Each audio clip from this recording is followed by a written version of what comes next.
I'm Kevin Shield. I'm an independent scientist here at CAMH, as well as the head of the WHO Collaborating Center. Globally, what we look at is use and misuse of alcohol and illicit drugs, as well as the harms caused by those drugs and the treatment of these disorders. To the public's knowledge, alcohol has a very limited effect. It has effects on the developing fetus, road traffic accidents, as well as heart disease. But when you look at alcohol and its totality of harms, it's like an iceberg.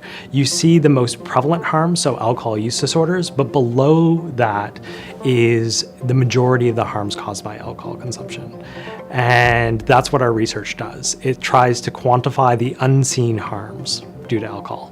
Because of the problems with alcoholism in my family, I knew I wanted to do something surrounding substance abuse and alcoholism. I thought that I could have a much larger impact by doing population-level research and changing policies than as opposed to treating an individual patient.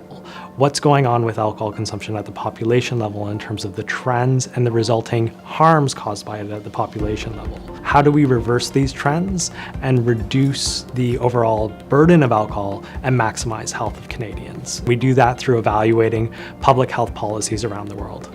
Firstly, it raises awareness of how exposure to alcohol can lead to harm.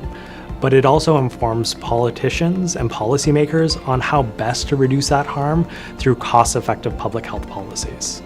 The Breakthrough Challenge allows us to fund projects that wouldn't be eligible for funding from the Government of Canada or the United States government. This area is one of the most understudied areas in addiction and mental health.